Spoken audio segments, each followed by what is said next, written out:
Welcome back to That Adventure Couple. On today's episode, we are taking the tour known as the Ha Giang Loop. The Ha Giang Loop is typically ridden on a motorcycle, and it starts in the town of Ha Giang in the north part of Vietnam. If you're visiting Vietnam and would like to take a tour like this one, we'll put a link for it in the description of the video.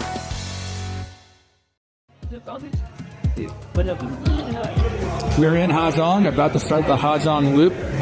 It's a bit frantic this morning. We stayed at the Cozy Hostel. The group that's putting this together puts everybody up here before they take off on the tour. So we are about to get on the bikes and head out the door. How do you feel? It's kind of cold. Kind of cold. Yeah, we're here in December, and it's supposed to be the dry season, but it's pretty cloudy and cloudy and gloomy outside. We're just getting strapped in. Perhaps this might be more dangerous than I anticipated. I think I'm the only person that decided to drive myself. We do have a motorbike at home, so I'm kind of used to it, but the roads are pretty bad, so I'm a little bit nervous about it, and I'm the only one that decided that I could do this on my own. We chose to do the 3-day loop, which is a total of 376 kilometers. Day 1 takes us from Ha Giang to Don Van.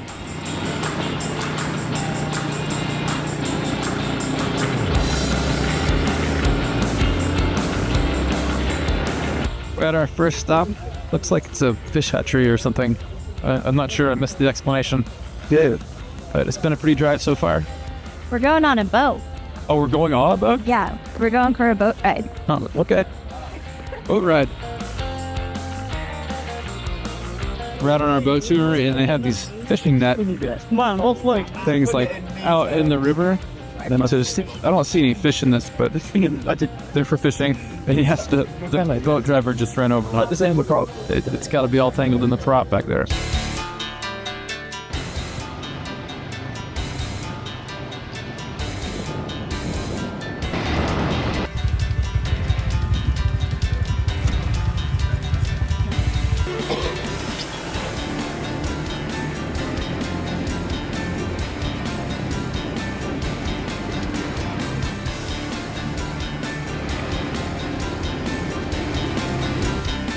The tour providers take care of all of the food and housing and everything, so the only thing that you have to worry about is taking in the view.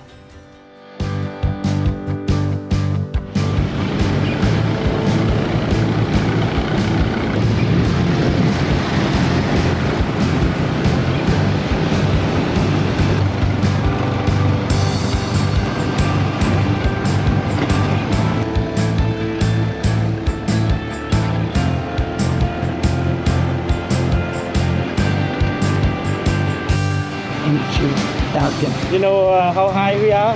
Very high. Yeah, maybe 2,000 meters. Wow. I think around 2,000. Around 2,000 meters high? Yeah, I think so, but I'm not sure. But it's much cloudy here. Yeah.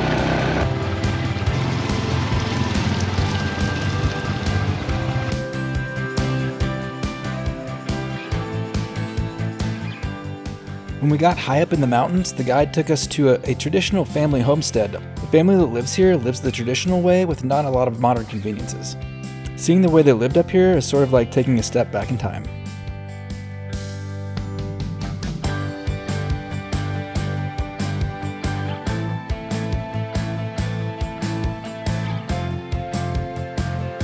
The guide said you don't have to pay for marijuana here, you just go out in the woods and find it. You see what I do?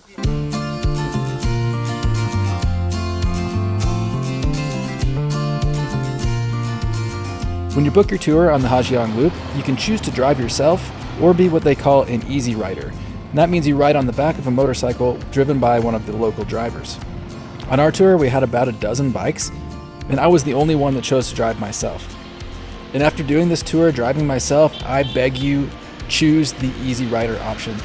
Driving yourself is absolutely not worth it. Even if you're a fairly skilled driver, when you're driving yourself, you have to deal with all of the traffic, the roads are treacherous, there's lots of potholes, and you're constantly paying attention to the road instead of enjoying the beautiful view.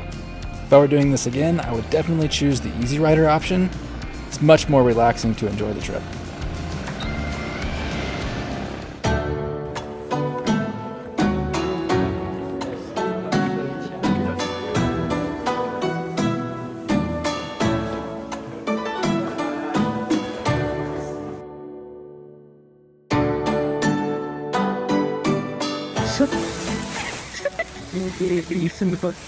The shoes, the hat. When we started out day 2 in Don Van, it was a little bit rainy out, so we had to gear up for the ride. Luckily, the tour provided us with this lovely rain gear.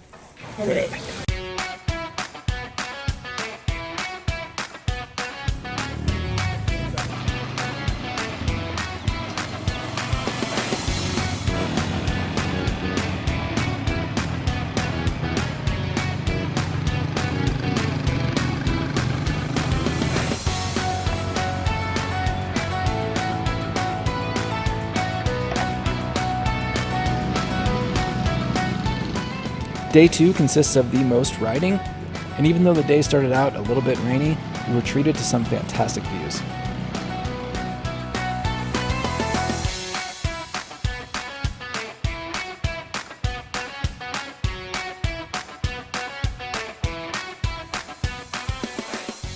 Throughout the trip, about every 30 to 45 minutes, you stop at a viewpoint or a historical landmark.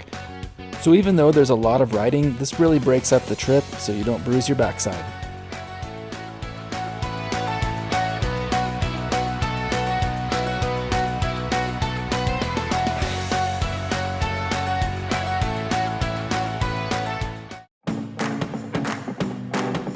Right over there is the Chinese border.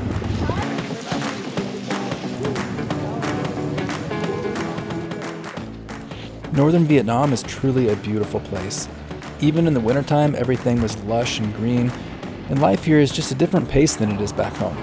Riding the Ha Giang Loop was just a truly unique way to experience Northern Vietnam.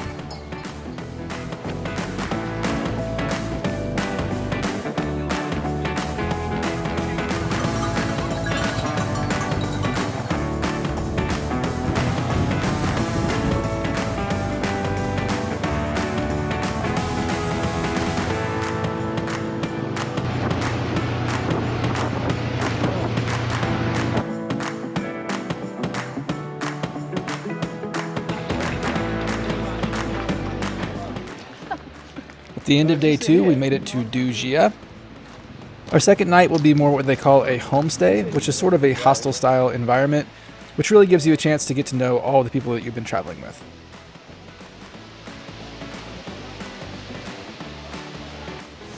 You see all the advertisements for the Ha Giang Loop. There's a waterfall that everybody goes to swim in. I think that would be great in summertime, but it's only about like 55 degrees right now, so it's a little chilly, but yep, people are getting in there.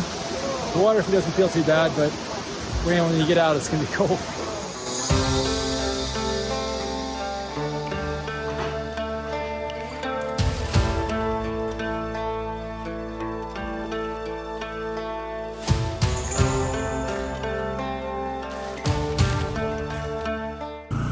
So how did you enjoy your homestay? It wasn't too bad. The bed was a little bit uncomfortable and a little bit cold, but we got really good pancakes for breakfast. Yeah, I thought the village was really pretty here. I really enjoyed the homestay. It was not what I expected at all. I kind of thought that we'd be staying in people's houses, like in their extra bedroom or something, but although the family that owns it lives here, and so their kids are running around and stuff, like, it's not a house. It's set up like a hostel. They have several buildings that they put people in, and then they threw a party at night. It was pretty cool. Enjoyed it a lot.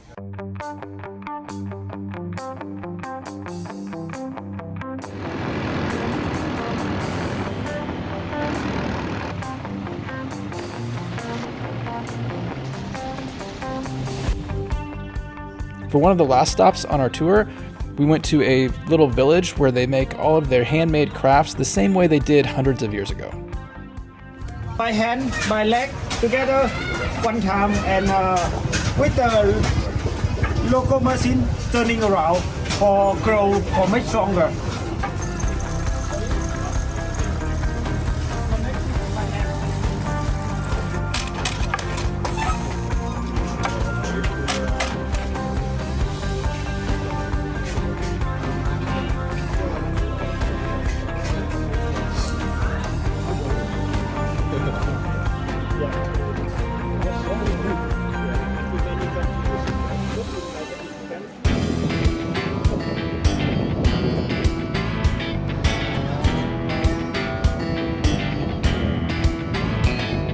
And for our final stop, we went to the Heaven's Gate. This is the most popular viewpoint on the Ha Giang Loop, and this is the perfect way to end our northern Vietnam adventure.